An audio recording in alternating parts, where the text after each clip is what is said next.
नमस्कार विद्यार्थी मित्रांनो आणि पालकांनो, मी प्रदीप फुंदे स्वागत करतो तुमचं टेक एस्पायर यूट्यूब चॅनलमध्ये. मित्रांनो, आपल्या स्टडी प्लॅनचा आज वीक 8 आहे. ओके. मला माहिती आहे तुम्ही व्यवस्थितरित्या हा स्टडी प्लॅन फॉलो करताय. मला भरपूर साऱ्या मुलांचे मेसेजेस येत आहेत, फोन येत आहे, की दादा मला तुमच्या स्टडी प्लॅनची खूप हेल्प होते. जर तुम्हाला या स्टडी प्लॅनबद्दल माहिती नसेल तर मी तुम्हाला सांगतो, की आपण काय केलंय, की वीकली तुम्हाला आपण टॉपिक प्रोव्हाईड करतोय. ज्या टॉपिकचा तुम्ही वीकमध्ये अभ्यास करायचा आहे, वीकच्या नेक्स्ट वीकमध्ये तुम्हाला पुढचे टॉपिक्स मिळतील. असं करून आपण 31 डिसेंबरपर्यंत सिलेबस संपवणार आहोत. तर वेळ न घालवता आपण पाहू वीक 8 मध्ये आपल्याला काय करायचंय. जर तुम्ही अजून आपल्यासोबत जोडले नसाल या स्टडी प्लॅन सोबत, तर वीक 1 पासून पाहायला सुरू करा आणि त्या पद्धतीने त्या अकॉर्डिंग तुम्ही अभ्यास करा. तुमचा अभ्यास 2 ते 2.5 महिन्यामध्ये तुमचा पूर्ण स्टडी प्लॅन किंवा पूर्ण तुमचा सिलेबस कव्हर होईल. तर पहा मित्रांनो, वीकमध्ये आपण काय घेतलंय, तर आज आहे 26 नोव्हेंबर, बरोबर? तर तुम्हाला हा जो स्टडी प्लॅन आहे, ओके, ह्या वीकचा, तर तो कंप्लीट करायचा आहे कितपर्यंत? तर 3 डिसेंबरपर्यंत. 3 डिसेंबरला आपला नेक्स्ट व्हिडिओ येईल, बरोबर? तर याच्यामध्ये तुम्हाला काय करायचंय, 12th मध्ये तुम्हाला फिजिक्सचा 1 चॅप्टर करायचा आहे, बरोबर? केमिस्ट्रीसाठी 2 चॅप्टर्स करायचे आहेत आणि मॅथेमॅटिक्ससाठी 1 चॅप्टर करायचा आहे, बरोबर? आता 12th संपलं, 12th मध्ये आपला टोटल 4 चॅप्टर कव्हर करायचे आहेत. त्याच्यानंतर 11th साठी आपल्याला काय करायचंय, फिजिक्सचे 2 टॉपिक्स कव्हर करायचे आहेत, बरोबर? त्याच्यानंतर केमिस्ट्रीसाठी काही करायचं नाही कारण इथं आपण ऑलरेडी 2 चॅप्टर करतोय आणि त्याच्यानंतर मॅथेमॅटिक्ससाठी तुम्हाला 2 टॉपिक्स कव्हर करायचे आहेत. ओके, म्हणजे या वीकमध्ये तुमच्यावर थोडासा जास्त लोड असणार आहे. त्याच्यामुळे काय करायचं, व्यवस्थितरित्या टाईम मॅनेजमेंट करायची. बरं, आता आपण पाहूया नक्की तुम्हाला फिजिक्ससाठी काय करायचंय, तर magnetic material most important chapter आहे, बरोबर? आणि महत्त्वाचं म्हणजे काय, याच्यामध्ये थिअरी जास्त आहे, बरोबर? थिअरी आहे, सो तुम्हाला लक्षात ठेवावी लागेल आणि डायरेक्ट आपण याच्यातून क्वेश्चन एक्स्पेक्ट करू शकतो. म्हणजे काय फिरवून वगैरे क्वेश्चन याच्यातून येणार नाही. आता कशावर क्वेश्चन येऊ शकतो पहा. द मॅग्नेटायझेशन आणि मॅग्नेटिक इंटेन्सिटी तुम्हाला करायचं व्यवस्थित आणि त्याच्यानंतर काय डायमॅग्नेटिक सबस्टन्सेस आणि पॅरामॅग्नेटिक सबस्टन्सेस हे काय असतं ते तुम्हाला समजून घ्यायचंय आणि महत्त्वाचं म्हणजे काय एक्झाम्पल बेस्ड क्वेश्चन येऊ शकतात. म्हणजे काय तिथं विचारलं जाऊ शकतं, which of the following is a diamagnetic substance? Okay. तुम्हाला असे 4 ऑप्शन देतील. त्याच्यातील एक कोणता तरी ऑप्शन असेल, जो डायमॅग्नेटिक सबस्टन्स असेल, तर तुम्हाला तो ओळखता आला पाहिजे. सो तुम्हाला काय करायचंय, डायमॅग्नेटिक सबस्टन्स आणि पॅरामॅग्नेटिक सबस्टन्सेस यांचं काय करायचंय, एक्झाम्पल्स लक्षात ठेवायचे आहेत, बरोबर? त्याच वेळेस तुम्ही तो क्वेश्चन अटेम्प्ट करू शकता. त्याच्यानंतर काय हायपरस्टेसिस आणि इलेक्ट्रोमॅग्नेट म्हणजे काय असतं, हे तुम्हाला व्यवस्थित समजून घ्यायचं आहे. इलेक्ट्रोमॅग्नेटचे ॲप्लिकेशन, इंडस्ट्री ॲप्लिकेशन तुम्हाला काय आहेत, हे समजून घ्यायचं. म्हणजे काय करायचं, फक्त हे एकदा जरा टेक्स्ट बुककडे लक्ष द्यायचं. डायरेक्ट पी-वाय-क्यूज वगैरे पाहत बसायचे नाही. तुमचं कव्हर होणार नाही. त्याच्यामुळे काय करायचं, एकदम टेक्स्ट बुक व्यवस्थित तुम्ही पाहायचंय. व्यवस्थित पहिल्या लाईनपासनं शेवटच्या लाईनपर्यंत रीड करायचंय. रीड करत असताना तुम्हाला एखादा इम्पोर्टंट पॉइंट वाटला, समजा एक्झाम्पल डायमॅग्नेटिक सबस्टन्सेसचं एक्झाम्पल, तर लिहून ठेवायचे ते, जेणेकरून कसं आपल्याला नंतरनं रिव्हिजन करायला ते बरं पडेल. सो अशा पद्धतीने तुम्ही हा चॅप्टर कव्हर करायचा. या चॅप्टरमध्ये काहीही असं खास नाहीये, पण जे आहे त्याचं वेटेज भरपूर आहे आणि तुम्ही ते इझिली करू शकताय, बरोबर? नेक्स्ट जो चॅप्टर आहे, तर तो आहे हॅलोजन डेरिव्हेटिव्ह. हॅलोजन डेरिव्हेटिव्ह खूप इम्पोर्टंट चॅप्टर आहे. ओके. याच्यामध्ये काय आहे तर पहा, क्लासिफिकेशन ऑफ हॅलोजन डेरिव्हेटिव्ह, बरोबर? खूप इम्पोर्टंट पॉइंट आहे. नोट डाउन करून ठेवा. वाटल्यास तुम्ही स्क्रीनशॉट घेत चला प्रत्येक स्लाइडचा, म्हणजे तुम्हाला इम्पोर्टंट पॉइंट्स समजतील. तर क्लासिफिकेशन पाहायचंय तुम्हाला. त्याच्यानंतर काय आय-यू-पी-सी नेम्स. तुम्हाला कोणताही जरी डायग्राम दिली, ओके, कोणताही जरी हॅलोजन डेरिव्हेटिव्ह दिला, तर तुम्हाला त्याचं आय-यू-पी-सी नेम घेता आलं पाहिजे. त्याचे रूल्स व्यवस्थित तुम्हाला लक्षात पाहिजे, बरोबर? कोणतंही जरी कंपाउंड तुमच्या समोर असेल, तर त्याचा आय-यू-पी-सी नेम तुम्हाला माहिती पाहिजे. त्यासाठी तुम्हाला काय करायला लागेल, व्यवस्थित एकदा रूल्स काय आहेत ते समजून घ्यायला लागेल. त्याची स्टँडर्ड प्रोसिजर जी असते, ती समजून घ्यायला लागेल. बरं. त्याच्यानंतर काय करायचंय, रिएक्शन्स खूप इम्पोर्टंट पॉइंट. जास्त जे क्वेशन्स आहेत, तर ते या पॉइंटवर येतात. आता रिएक्शन्समध्ये काय, तर रिएजंट, हॅलोजन डेरिव्हेटिव्हच्या रिएक्शन्स आपल्याला पाहायच्यात. ओके. त्याच्यानंतर काय, याच्यातले रिएजंट्स, रिएक्टंट्स आणि प्रॉडक्ट याच्यावर क्वेशन जास्त असतात. म्हणजे कसं येऊ शकतं, फिल इन द ब्लँक सारखे क्वेशन असतात. म्हणजे काय, रिएक्टंट दिला असेल, ओके, रिएक्शन होत असेल, प्रॉडक्ट दिला असेल आणि त्या ठिकाणी समजा या पद्धतीने असेल, ओके, या पद्धतीने असेल, ओके. इथं रिएक्टंट असेल, ओके, इथं प्रॉडक्ट असेल आणि इथं ए नाव असं दिलं असेल आणि ओळखायचं सांगितलं असेल, ह्या ए नावाच्या जागी कोणतं आहे, म्हणजे रिएजंट कोणता आहे किंवा समजा रिएक्शन दिली असेल, तिचं नाव ओळखायचं सांगितलं असेल, तर या गोष्टी तुम्हाला व्यवस्थित फॉलो करायच्या. त्याच्यामध्ये कोणत्या रिएक्शन्स आहेत मोस्ट इम्पोर्टंट, तर हॅलोजन एक्सचेंज रिएक्शन, त्याच्यानंतर substitution reaction, Sandmeyer reaction. तर या रिएक्शनकडे तुम्ही विशेष लक्ष द्यायचंय. मोस्ट ऑफ क्वेशन्स जे आहेत ते रिएजंट्स, रिएक्टंट्स आणि प्रॉडक्ट्स याच्यावरच असतात, बरोबर? किंवा कॅटलिस्ट वगैरे याच्यावर असतात, बरोबर? म्हणजे हॅलोजन डेरिव्हेटिव्ह तुम्ही व्यवस्थित कराल. याच्यामध्ये जास्त टफ असं काही नाही. फक्त थोडंसं कसं जास्त सिलेबस आहे. आय-यू-पी-एस-सी नेम्स वगैरे, रिएक्शन वगैरे तुम्हाला लक्षात ठेवावे लागतील, बरोबर? आता त्याच्यानंतर आता जर आपण पाहिलं केमिस्ट्रीसाठी अजून दुसरा चॅप्टर कोणता आहे? तर अल्कोहोल, फिनॉल्स आणि इथर्स. म्हणजे आपल्या हॅलोजन डेरिव्हेटिव्ह सारखाच हा चॅप्टर आहे. याच्यामध्ये काय पाहायचंय? क्लासिफिकेशन पाहायचंय, आय-यू-पी-एस-सी नेम्स पाहिजेत, त्यानंतर प्रिपरेशन मेथड आणि केमिकल प्रॉपर्टीज. हे 4 पॉइंट्स आहेत. हे 4ही पॉइंट्स तुम्हाला अल्कोहलसाठी पाहिजे. ओके. अल्कोहलचे आय-यू-पी-एस-सी नेम, प्रिपरेशन मेथड्स तुम्हाला लर्न करायचे आहेत. हे 4ही पॉइंट्स तुम्हाला फिनॉलसाठी आणि 4ही पॉइंट्स तुम्हाला इथरसाठी पाहिजे. एवढं जर तुम्ही केलं तर ऑटोमॅटिकली तुमचा पूर्ण चॅप्टर कव्हर करून होतोय. विशेष लक्ष कशाकडे द्यायचंय तुम्हाला? आय-यू-पी-एस-सी नेम्स आणि प्रिपरेशन मेथड्स. ओके. तर या गोष्टींकडे तुम्हाला विशेष लक्ष द्यायचं कारण मोस्ट ऑफ क्वेशन्स जे आहेत, तर त्या त्या गोष्टीवरनं रिपीट होत असतात. सो त्याला बिलकुल तुम्ही मिस करायचं नाही. आय-यू-पी-एस-सी नेम्स आणि प्रिपरेशन ऑफ मेथड्स जे आहेत, अल्कोहल, फिनॉल्स आणि इथर्स याच्या तुम्हाला व्यवस्थित करायचं आहे.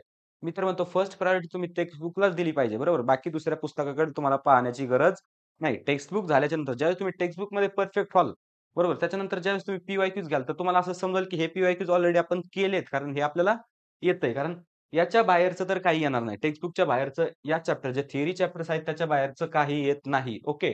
त्याच्यानंतर आपण जर नेक्स्ट पाहिलं मॅथ्ससाठी काय करायचंय? तर एकदम सिंपल असं चॅप्टर आहे. काय तर ॲप्लिकेशन ऑफ डेफिनाइट इंटिग्रेशन. बरं. चॅप्टर सिंपल आहे. पण हा चॅप्टर करण्यासाठी तुम्हाला फर्स्ट ऑफ ऑल इंटिग्रेशन काय आहे हे माहिती पाहिजे. इंटिग्रेशन काय आहे हे माहिती असण्यासाठी तुम्हाला डेरिव्हेटिव्ह घेता आला पाहिजे. म्हणजे तुम्ही एक स्टेप वाईज जा. कसं? तर अगोदर तुम्ही डेरिव्हेटिव्ह करा. नंतर इंटिग्रेशन, नंतर डेफिनाइट इंटिग्रेशन आणि नंतर ना कुठं ॲप्लिकेशन पहा डेफिनाइट इंटिग्रेशनचे. बरं, आता ॲप्लिकेशन काय महत्त्वाचं ॲप्लिकेशन? एरिया अंडर कर्व्ह बस. या चॅप्टरमध्ये याच्या व्यतिरिक्त दुसरं काहीच नाही. आता कर्व्ह कसा फाइंड करायचा? बरं, थोडंसं मी एक्सप्लेन करतो तुम्हाला. बरोबर, या पद्धतीने तुमचा काय एफ ऑफ एक्स फंक्शन आहे. प्रत्येक फंक्शनला काही नाही तर काहीतरी ग्राफ असतो. याचा हा ग्राफ आपण कन्सिडर केला. आता डेफिनाइट इंटिग्रेशन याचा अर्थ इथं काय असणार आहे? अप्पर लिमिट आणि लोवर लिमिट. बरं, आता मग याच्यामध्ये काय करायचं आपल्याला, की एक्स ॲक्सिस सोबत किंवा एक्स ॲक्सिसमध्ये याने किती एरिया कव्हर केला हे फाइंड करायचंय, बरोबर? मग त्यासाठी सिंपल आणि स्टँडर्ड काय मेथड असते? Area is equals to integration a to b. A म्हणजे काय आहे? तर पहा. ओके, सॉरी इथं पी टू क्यू घ्यावं लागेल. ओके, म्हणजे काय? लोअर लिमिट इथं अप्पर लिमिट बरोबर. एफ ऑफ एक्स डी-एक्स तुम्ही हे जर इंटिग्रेशन सॉल्व्ह केलं आणि त्याच्यानंतर याच्यामध्ये लिमिट्स पुट केले, तर ऑटोमॅटिकली तुम्हाला एरिया मिळेल. बरं, आता ही प्रोसेस एवढी सिंपल दिसते. पण यासाठी तुम्हाला येणं काय गरजेचं आहे? तर इंटिग्रेशन घेता येणं गरजेचं आहे. कारण हा जो कर्व्ह आहे, तर याचं इक्वेशन एवढं सिंपल दिलं जाणार नाही. बरोबर आहे. याचं इक्वेशन तुम्हाला कॉम्प्लेक्स दिलं जाईल. त्याच्यानंतर लिमिट्स वगैरे पुट करून तुम्हाला ते कॅल्क्युलेट करता आलं पाहिजे. सो या चॅप्टरकडे तुम्ही लक्ष द्या. या चॅप्टरचं वेटेज आहे कारण कन्सेप्ट इंटरलिंक आहे ना. डेफिनाइट इंटिग्रेशन याच्या अगोदर आपण पाहिलंय. आपण इनडेफिनाइट इंटिग्रेशन पाहिले, डेरिव्हेटिव्हज वगैरे पाहिले. या सिंपल फ्लोमध्ये तुम्ही जा. डायरेक्टली या चॅप्टरवर जर जंप केलं तर तुम्हाला समजणार नाही इंटिग्रेशन कसं आहे किंवा कशा पद्धतीने घेता येतं. अगोदर एकदा फ्लोमध्ये जा तुम्ही, बरोबर? तर या पद्धतीने तुम्ही हा चॅप्टर कंप्लीट कराल, अशी मी आशा बाळगतो. ओके. आता त्याच्यानंतर 11th मध्ये आपल्याला काय पाहिजे? तर फिजिक्सचे आपल्याला काय पाहिजे? साउंड. बरोबर. आता हे तुम्हाला इम्पोर्टंट मी इथं दिलंय. काय तर प्रॉपर्टीज ऑफ वेव्ह, त्याच्यानंतर Newton's formula for velocity and sound, त्याच्यानंतर factor affecting speed of light, superposition of waves, Doppler effect बरोबर. इम्पोर्टंट कन्सेप्ट हे सगळे आहेत. तुम्ही या वाटल्यास याचा स्क्रीनशॉट घ्या आणि एवढं जरी केलं तुम्ही तर व्यवस्थितरित्या तुम्ही साउंड चॅप्टर हा कंप्लीट करू शकता आणि याचं वेटेज किती तर 1 मार्क्सचं याचं वेटेज असणार आहे. जास्त काय याचं वेटेज नाहीये. सो तुम्ही जर अजून एक तुम्हाला बेस्ट मेथड मी सांगतो, की आधी पी-वाय-क्यूज पहा. बरोबर. जे थिअरी कन्सेप्ट आहेत त्यांचे. ओके आणि ते पी-वाय-क्यूज कोणत्या टॉपिकवर आले ते एकदा चेक करा. मग तोच टॉपिक फक्त तुम्ही कव्हर करा. कारण 1 मार्क आहे आणि 1 मार्कसाठी आपल्याला पूर्ण चॅप्टर काय 15-20 पेजेस असतील तर ते करायला परवडणार नाही. तेवढा टाईम आपल्याला घालवणं परवडणार नाही. सो जर तुमचं कंप्लीट झालं असेल, बरोबर म्हणजे सिलेबस वगैरे 12चा व्यवस्थित सुरू असेल आणि तुम्ही तो व्यवस्थितरित्या कंप्लीट करणार असाल, तर याच्याकडे लक्ष द्या. पण जर तुम्ही अजून 12थच सुरू केलं नसेल, नवीन जर असाल, तर तुम्ही 11चं थोडंसं बाजूला ठेवा. बरोबर. आता साउंड झाला. साउंडच्या नंतर काय येतं? ऑप्टिक्स. ऑप्टिक्समध्ये काय? रिफ्लेक्शन, रिफ्रॅक्शन आणि डिस्पर्जन. हे 3 लाईटचे फिनोमिनन आहेत. तर ते तुम्ही व्यवस्थित करायचंय. बरोबर. म्हणजे काय मोस्ट ऑफ थिअरी कन्सेप्टच आहेत.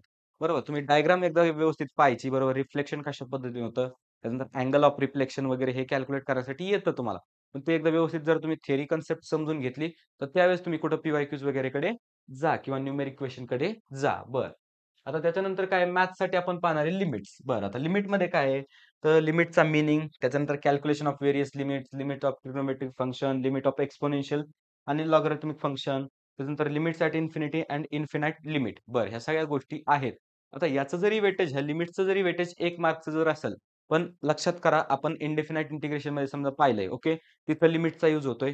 त्याच्यानंतर ॲप्लिकेशनमध्ये लिमिटचा यूज होतोय. म्हणजे लिमिटचा यूज हा तुमच्या पूर्ण इंजिनिअरिंगमध्ये तुम्हाला होणार आहे, बरोबर? तुम्ही M1 घ्या, M2 घ्या, M3 घ्या, लिमिटचं तिथं तुम्हाला आहेच. सो हा चॅप्टर व्यवस्थित लर्न करायचा आहे. हा जर तुम्ही लर्न केला व्यवस्थित, तर नेक्स्ट तुमचं जे काही सिलेबस असेल, तर तो तुम्हाला व्यवस्थितरित्या जाणार आहे. तर अशा पद्धतीने तुम्ही काय करायचंय, हे चॅप्टर व्यवस्थित कंप्लीट करायचे. आता लिमिटच्या सोबत कोणता चॅप्टर आपण घेतलाय? कंटिन्यूटी. कंटिन्यूटी म्हणजे काय करायचं आपल्याला एखादं फंक्शन कंटिन्युअस आहे की नाही हे चेक करायचंय. बरं म्हणजे कसं? तर पहा हे समजा एखादं फंक्शन असेल y=f(x) तर तुम्हाला चेक करायचंय हे फंक्शन कंटिन्युअस आहे का? एक फिक्स इंटरव्हलमध्ये समजा a टू b हा इंटरव्हल असेल, तर पाहायचं हे फंक्शनमध्ये कुठं तर ब्रेक तर होत नाही ना? बरोबर. ब्रेक होत असेल तर समजायचं ते कंटिन्युअस नाहीये. जर ब्रेक होत असेल, तर ते समजायचं कंटिन्युअस नाही. जर नसेल ब्रेक होत, तर ते कंटिन्युअस आहे. मग तुम्हाला हेच चेक करायचं होतं काय? The continuity of a function over the interval. Interval म्हणजे काय? A टू B म्हणजे त्याची काय? लिमिट्स, मर्यादा बरोबर. तर त्या लिमिटचा तर या ठिकाणी पण यूज होतोय. ओके आणि त्याच्यानंतर काय इंटरमिडिएट व्हॅल्यू थिअरम. तुम्हाला इंटरमिडिएटची एखादी व्हॅल्यू काढता आली पाहिजे बरोबर. त्यानंतर continuity of a function at a point. एका पॉइंटला ते फंक्शन कंटिन्युअस आहे की नाही हे चेक करता आलं पाहिजे बरोबर. सीईटीत या पद्धतीचेच क्वेशन तुम्हाला विचारले जातील. त्याच्यामुळे लिमिट्स आणि कंटिन्यूटीकडे विशेष लक्ष द्या. कारण हे चॅप्टर इन फ्युचर तुम्हाला उपयोगी पडणार आहेत. सीईटीसाठी सुद्धा उपयोगी आहेत आणि सोप्या कन्सेप्ट याच्या आहेत बरोबर. तुम्ही थिअरी जर व्यवस्थित लर्न केली, थोडेसे म्हणजे लर्न केलं कशा पद्धतीने स्टँडर्ड प्रोसिजर असते आणि त्याच्यानंतर पी-वाय-क्यूज वगैरे जर पाहिले, तर व्यवस्थितरित्या हे चॅप्टर कंप्लीट होतील. बरं, अशा पद्धतीने मग आपण हे सर्व कंप्लीट करणार आहे कधीपर्यंत? तर 3 डिसेंबरपर्यंत. 3 डिसेंबरला आपला वीक 9 चा व्हिडिओ येईल. त्याच्यामुळे हा व्हिडिओ तुम्ही या व्हिडिओमध्ये मी तुम्हाला जे काही चॅलेंज दिलंय, तर ते व्यवस्थितरित्या तुम्ही 3 डिसेंबरपर्यंत कंप्लीट करायचंय. आता टाईम कसा मॅनेज करायचा बरोबर? कारण भरपूर सारे टॉपिक्स दिलेत. त्याच्यामुळे काय करायचं याच्यामध्ये समजा जे तुमचे टॉपिक्स झालेत, तर ते तुम्ही पहिले कव्हर करून घ्यायचे, बरोबर? आणि त्याला काही जास्त टाईम वेस्ट करायचा नाही. पण जे चॅप्टर तुम्हाला समजा अवघड जातायत किंवा तुमचे अजून झाले नाहीत, तर त्यांना थोडासा जास्त वेळ कुठेतरी द्यायचा आहे. म्हणजे बघा तुमच्याकडे 7 दिवस आहेत म्हणजे 1 आठवडा आहे आणि तुम्हाला हे पॉइंट्स कव्हर करायचे आहेत. म्हणजे होतील, काहीच प्रॉब्लेम नाही व्हायला. जर केलं तर सगळं होणार आहे, काहीच हरकत नाहीये नाही व्हायला, बरोबर? कारण वेळ पण आहे. व्यवस्थित मॅनेज केला तर वेळ आहे. जर मॅनेज केला नाही, तर वेळ नाहीये तुमच्याकडे एवढं तुम्ही लक्षात ठेवा आणि आपलं टार्गेट आहे, की 31 डिसेंबरपर्यंत आपल्याला पूर्ण सिलेबस संपवायचा आहे. सो त्याच्या अकॉर्डिंगली हा प्लॅन तुमच्यासाठी आहे. तो तुम्ही व्यवस्थितरित्या फॉलो करा. जर हा व्हिडिओ तुम्हाला आवडला असेल, आपली सीरीज जर तुम्हाला आवडत असेल, तर या व्हिडिओला लाईक करा. बरोबर. त्याच्यानंतर आपली ही जी सीरीज आहे, आपलं चॅनल आहे, तर हे तुम्हाला सीईटीच्या प्रिपरेशनपासनं ते इंजिनिअरिंग कॉलेजमध्ये ॲडमिशन घेईपर्यंत तुमच्या सोबत असणार आहे. त्याच्यामुळे चॅनल हे सबस्क्राईब करून ठेवा. बरोबर. त्याच्यानंतर तुमच्या मित्र-मैत्रिणींपर्यंत तुमच्या फ्रेंड्सच्या ग्रुपवर तुम्ही हे शेअर करू शकता. तर ठीक आहे मित्रांनो, भेटूया नेक्स्ट व्हिडिओमध्ये अशाच एका इन्फॉर्मेटिव्ह टॉपिक सोबत.